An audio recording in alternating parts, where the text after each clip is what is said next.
that Dr. Manhattan voiceover is really just, I was like, all that Dr. Manhattan blue wang. Yeah. I can see everything. The blue wang I didn't mind. I didn't mind the wang. God, it just, when we saw it, all I can remember is that wang just swinging in front of us the whole time. Did someone have to animate every frame? Yeah, wang physics. They probably wrote an algorithm for wang physics. I it bet may not a, have been like some guy whose job was just like dick animation. I can almost guarantee you it was one guy's job. I bet you if you look in the credits, there's like dick physicist. Best boy dick animator. Yeah. There's dick animator and then dick physicist. Well, what's even sadder is they live in Romania and made like $3 off the entire job. So right, you're an assistant dick physicist in Romania. In Romania, yeah. Of course, being an assistant like dick physicist in Romania is like being a duke.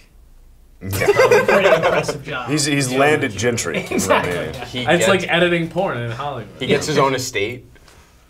Somehow. He's got the Scarface man. It's good to own land. Okay. Hello, everybody, and welcome back to another CineFix Now Roundtable. This week, we have a very special guest, Michael Aronson. How you doing, Mike? Hey, guys. Hey. Michael writes a lot of, not a lot, like he writes Film School. I write Film School, yes. Big surprise, there is a person who writes that There is a human who writes it. It is not a robot. It is not an algorithm that we created. We're not smart enough for that. We just hired a guy to write it. And his name is Michael Aronson. It is a pleasure to be here. Really happy. Good. Look, both of those things are great. So when you kill the wizard that is Michael Truly, this is what's standing behind yeah, exactly. This is the behind the curtain of the big smoking head that is Michael Truly. No, you can say it. He's not here. You can say it. I mean, I was going to say, you know, he's a funny guy. He puts a lot of the snark in there. I just, you know, put it all together. Fact check the snark. Yeah. Yeah. But the other reason that you're here is you have a Kickstarter going right now for a short film you're trying to get. I do. Get going. So tell us a little bit about that. It's a short film called Nutcracker. It's an urban drama about this young girl who works at a sporting goods store, and she's trying to find her place to fit in. And then the rats come and dance. There are no dancing rats. Stop it, man. What makes this story We're being real right now, Chris. Sorry. What makes this story really interesting is that this the culture of the sporting goods store is really messed up, and so the kids who work there play a game where they actually pretend to rape the girls. Wow. It's harsh. It's stupid boy humor stuff. Like they say inappropriate things like, "You mind, girl."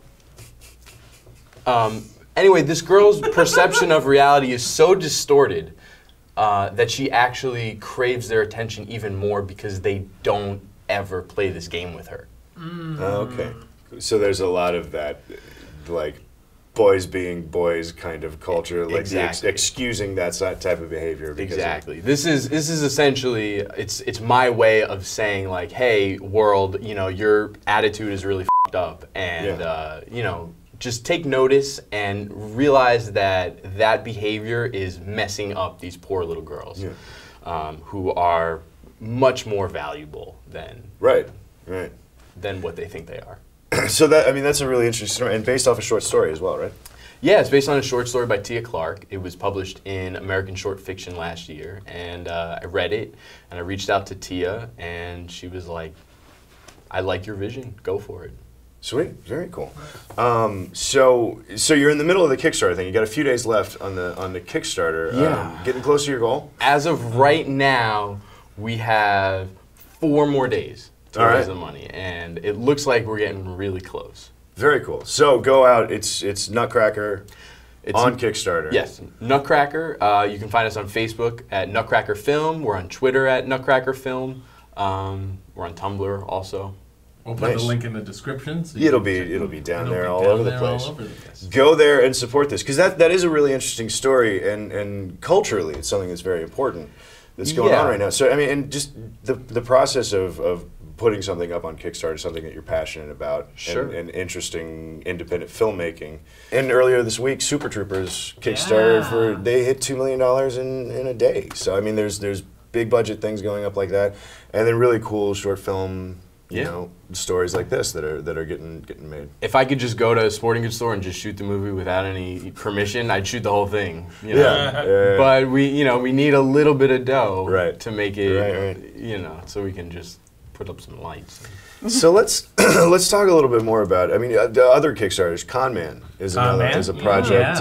Alan Tudyk, Nathan Fillion, getting their a little bit of the gang back together, because it's not really the whole gang. Yeah. Right? It's not really like it's not a Firefly reunion. Right. No. But it's Alan's been working on that comedy for a really long time, and Nathan got on board, and it's this weird super meta like web series about Alan's experience in the convention world, and I think it's really cool because I think most people would go into the convention world and start making fun of the fans, because the fans are arguably on the surface the craziest people, but what he realized going to all these conventions is that the fans are fantastic, and the craziest people are everyone that the fans are there to see. Right. Especially how crazy are the people that go to all these cons? David They're and really Anna? overall very normal. Surprisingly I would normal. trust them with money, loans, all that stuff. Whatever cash you've got on you. Anything, yeah. I mean, no problem. You would trust no them problem. to be on YouTube channels talking about 100%. Exactly. So yeah, I mean, Kickstarter is really, and we've talked a lot about it on the channel over the years, because Veronica Mars did a couple years ago. Same thing with that Zach Braff movie. Did the same thing. It's interesting. Nobody ever saw that. Nobody That was the one saw that it. sort of ruined it. Yeah, that was the one that put a bad taste in their mouth about the thing. It's so funny because I think the Zach Braff movie started this whole debate about how, like, look, Indiegogo and Kickstarter, crowdfunding in general is the space for like what you're doing, right? It's the space for like, hey, I am trying to get this like dream done, and it's small, and like I need the support of people beyond myself. Not like, hey, I'm a millionaire, and I need some extra millions to fund my pet project because I don't want to listen to notes from the studio. And Veronica Mars came, and it arguably it was Veronica Mars that like cracked into that space and was really the one that quote unquote ruined it. But nobody cared, because it was like, oh no, this is a great project. It has great fans, and it doesn't have studio support, and it's not like. It was that, I think part of the problem with Zach Braff was that he literally said, I have funders that are willing to fund this movie. And that then afterwards, he used the funders' money anyway on top of the crowdsourcing goal. Well, because the funders were like, oh, well, we already see that you've got all these people who are giving you money. Like, obviously, they're going to see the movie. We don't have to change your script anymore. Yeah, and it's so very democratic in a lot of ways, because I mean, you look at the reason Veronica Mars didn't piss anybody off is because everybody wanted to see it. Nobody was really kicking Zach Braff's door down to see his neck. Like, I need another sappy emo piece of shit from you. But I bet Zach if Braff. it was a straight sequel to Garden State, I feel like people would have been sort of okay with it. So it's this interesting thing, because like going back to like the early 2000s when Family Guy got canceled and then the DVD sales went nuts, and then they brought it back. You know, it's the new version of that in a lot of ways too. It's one of the options. You know, it's like having a voice where if somebody just has the will to ask for money to pick something back up, like there's so many voices out there that will be like, hey, $5. Come on, let's go. I'll pay $20 right now for the new Super Troopers movie. Yeah, totally. Yeah. Well, you don't have to. I know, I don't. Well, I think some people just want to support an artist. Like Spike Lee's last movie was crowdfunded. And I just think that, he doesn't make a lot of big studio movies anymore, but if there's people really big into Spike Lee, they can be part of it. They can fund his art. And that's kind of nice. The Super Troopers thing, though, is interesting because I swear, if they had tried to make that movie like 2 years later, studio would have been all over it. Totally. But then they kept on, they made like Broken Lizard, that was a bomb. I'm not, they're Club called Dread. Broken Lizard, sorry. Club Dread was a bomb. Beer League. Beer Fest. Fest. Yeah. I don't know their names. I don't know. Well, I think that's going to show that they weren't ultimately successful, as I have no idea what they're called. But I think it's just funny because every time I think of Super Troopers 2, I think like no duh, a company would want to make that, but it took so long. Right.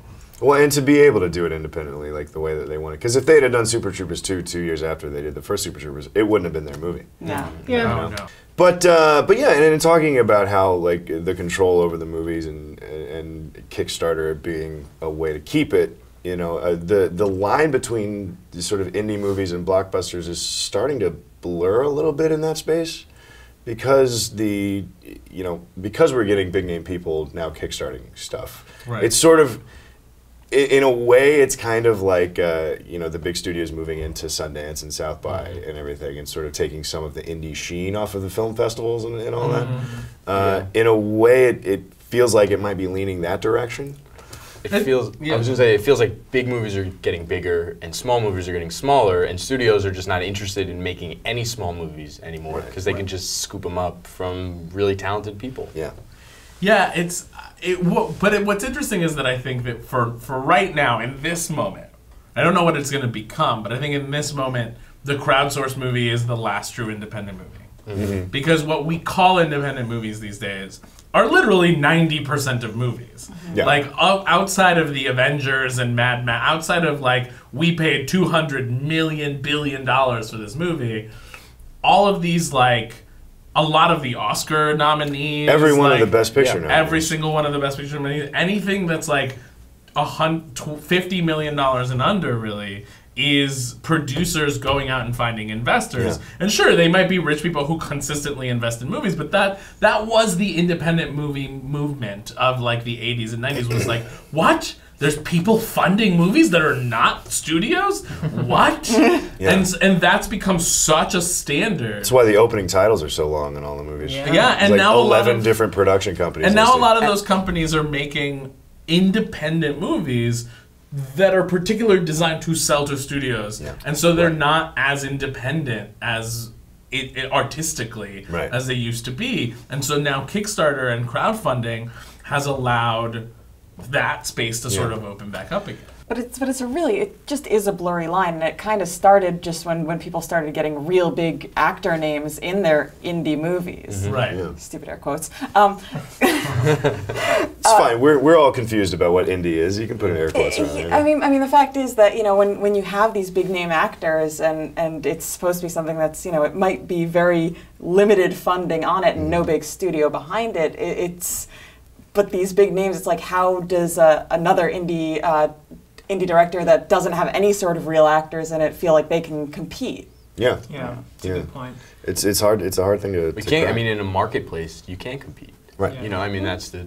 Well, but then then you get Super Troopers 1, right? Super Troopers 1 is arguably an independent movie with literally nobody in it except for a couple of like little guest stars. Right. Well, you know, I could be wrong, but I think I remember Super Troopers became famous at that time where people were still buying and renting DVDs. And I think that might have been one of the reasons it kind of became kind of culty. I don't think it went culty, it really did. I don't think it was like a giant theatrical release, but I could be wrong. I think I remember that happening now. Well, and it was. You know, it came out in a handful of theaters, and a fair amount of theaters, but I think, it became culty sort of after the fact, which is what the indie movies need to do to break through. Yeah. You know? I also think there's a little bit of like a public, because the only time we talk about actors' salaries is when we talk about like, oh, whatever, Tom Cruise made $20 million on this movie, that there's a little bit of a disconnect between like the public understanding of getting a well-known actor and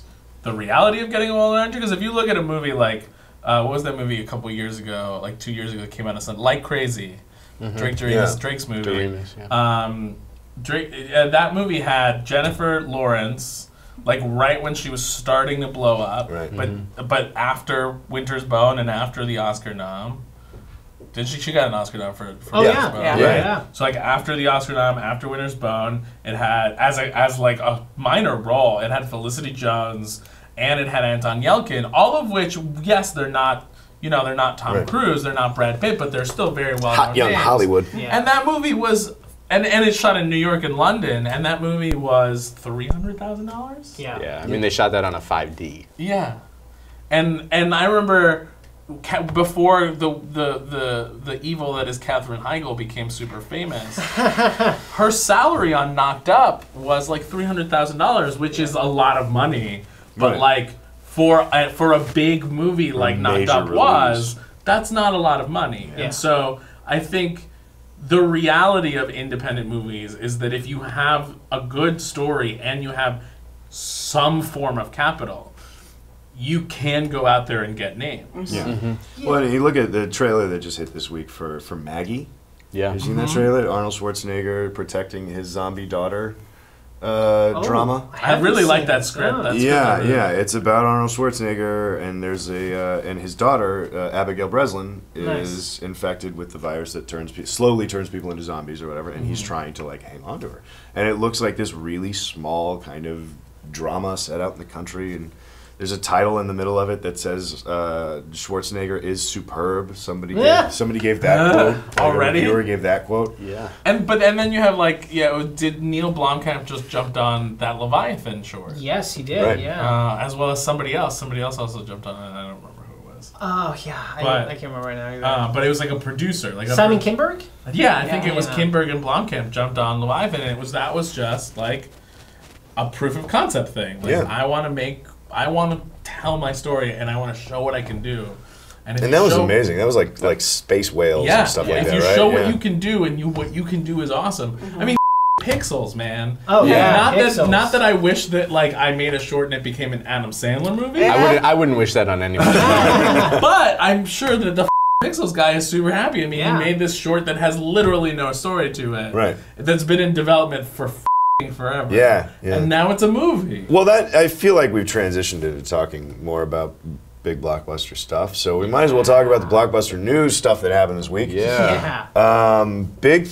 Biggest thing ever. It's life-changing. I feel completely different about myself and my place in the world. The X-Files is coming back. Oh, I was going to say Lex Luthor is officially bald, but we can talk about it. Exactly. I was going for a little further reach. I knew where you're going. Yeah, I saw it. So Lex Luthor is officially bald. Do we give a Yeah, we do. No. We do? We do, yeah. Only because everyone made such a big stink over it that it's at least nice to see that like Jesse Eisenberg has an okay-shaped head. That's true. That could have been disastrous. Not everybody has If he had one of those like weird pug dog kind of arrangements. Look at Kevin Spacey in Superman Returns. He had a terrible bald head. I have a terrible head. I've shaved my head before, and my head is shaped like a xenomorph. Like, it kind of like pops out weirdly. That's why you defended the xenomorph. Yeah, I have a bad bald head. Well, it was like Timothy Olyphant in Hitman. He just, nothing was right about his shaped head. Yeah. I mean, ultimately, no, it's trivial and silly. Eisenberg is Lex Luthor because he's a good actor and it's a different, course they're going. And there has been non-bald Lex Luthor, Yep. both in the comics and on TV and on film, and they've been good. So he usually ends up bald. Somehow. Yeah, but he's every only... incarnation, he sooner or later becomes bald because that's what we all expect. But this is the earliest of Lex Luthors in this narrative, right? Like, well, it's a completely different one. It's a different one, yeah. If he had his hair, it would be like, well, he's a young guy. All right. Yeah. But let's not forget why he was bald in the comics. Because one of the guys drawing the comics accidentally drew one of the wrong characters as Lex Luthor. And that's why in the comics, Lex Luthor went from being this guy with crazy red hair to a bald dude. That's true. Yeah. Yeah. Wow. So it was just a up. Yeah. Dropped a knowledge bomb on y'all. Yeah, I appreciate that. Well, the interesting thing about the post with the bald head image was that Zack Snyder said a few things about the character along with it, and it was he's really going hard after, like, this is a different kind of Lex Luthor, and he's similar to the other Lex Luthors in that he's bald. But this time, like, he's like more of a dick, and he'll tell you that he's a dick. Essentially, he's like, he'll let you know where you stand with him or whatever. Because that's not normally Lex Luthor? I'm not real sure. It was a confusing blurb from Zack Snyder, shockingly. I have to say, I think from an audience, I understand that in the world, from an audience perspective, I feel like that's always been Lex Luthor. In the world, Lex Luthor is super, like, to the public, he's very, like, in a lot of versions, he's capable of being, like, very political. He ran for president. He did become He's basically House of Cards, where everybody on the outside thinks he's great, but inside it's like, I am destroying the world. I think that's what his point was. Zack Snyder's point was that there's less of that. But then getting back to the other earth-shattering event with the XFiles. The XFiles is coming back. Yes. Original creator David Duchovny, Gillian Anderson. Everything that's good about the world is back. Yeah. They're together in real life. They're together on screen. Yeah. 6 episodes. They're gonna be amazing. 6 episodes. It's gonna be great. That's all we need. Yeah. I'm glad it's not like we're trying to reboot the show. I loved. There were pros and cons about the. Okay, here's my fear. Okay, here we go. I'm afraid now, but because as I think the internet knows, I love 24. 24 is one of my favorite things on the televisions. And so I was very excited about the episode, the miniseries Return. And while I watched it all and I did enjoy it, it felt a little dated. Well, yeah. I mean, because they didn't change it, they didn't like update it enough at all, really. And so my biggest fear is that the X-Files, that even with all those people involved, that it'll go the way of the movies. The X-Files movies have never been their strength. You know, I think that this 6-episode thing is perfect because they're going to be able to do like those smaller stories, which they're better with. Maybe an overarching story, but also you got to remember that Gillian Anderson wanted to make another movie because, you know, her kids are in England and stuff. She doesn't want to move back here. She's doing The Fall and Hannibal, both of which are fantastic. Exactly. And David Duchovny is fine with doing TV, to Californication, but this is kind of perfect because you can actually get them in, locked in. And also, the studio only has to take so much of a gamble. Oh, yeah. It ultimately isn't successful, it's okay. So I just hope this is a primer for another, like, full thing. I'm more worried they're going to go the route of, like, you know, we watched a show called, like, The Librarians, right? Yes. And I'm more worried they're going to have, like, they're going to be the head, the older head of, like, a team of young, you know, like, they're not going to really and be in the episode. Well, it won't be as much centered on them, I guess. I think they're still going to be part of every episode, but I'm not sure that it's going to be like the two of them alone, you know, roguing through the countryside. I think they've learned their lesson with that, right? With Terminator 2 and what's her face that nobody remembers doing seasons 7 and 8. Or Robert Patrick. Yeah, I think they've learned their lesson that like it needs to be about Mulder and Scully or no one gives a shit. Well, and even that's the story. That's and even the world of the X-Files, like it's an interesting world and everything, but that's not why we're here. You know, it's Mulder and Scully. So. And I what'll be interesting to see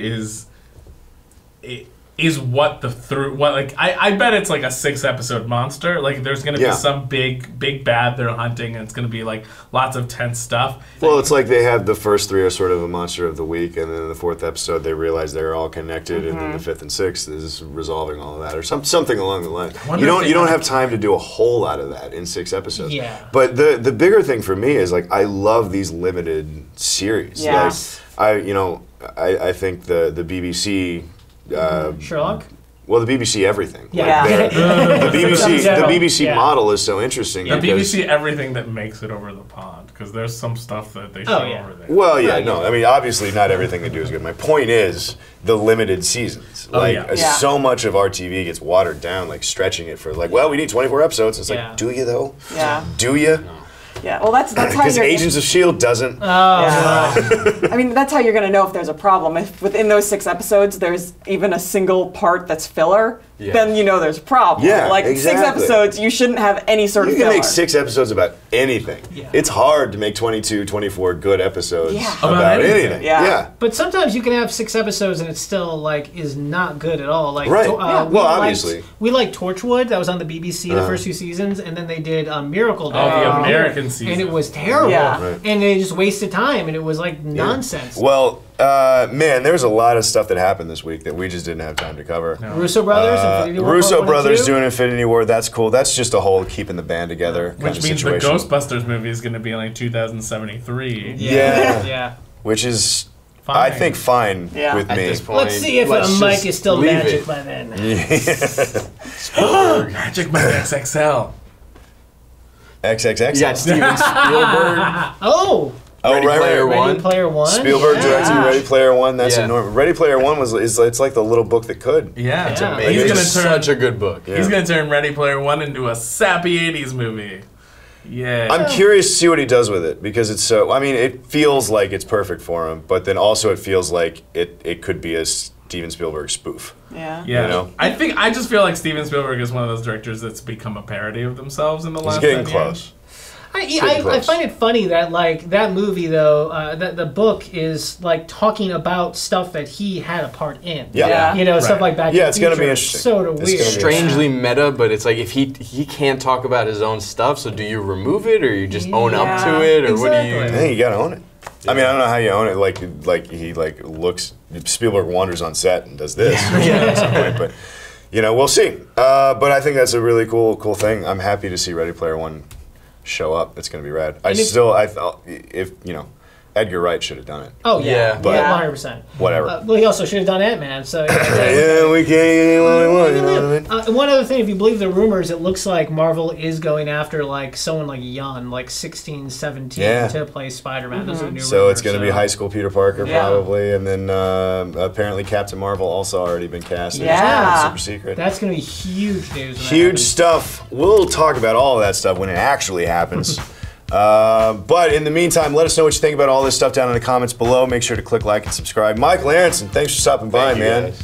Really appreciate it. It's a pleasure. Keep watching Film School. Go check out his Kickstarter. It's called Nutcracker. There's links all over the place down there. Where the place is lousy with links down there. And come back next time for more movie news on CineFix Now. Bye. Thank you. Thank you. Jai Courtney. Please tell me you cut before you said Jai Courtney. No?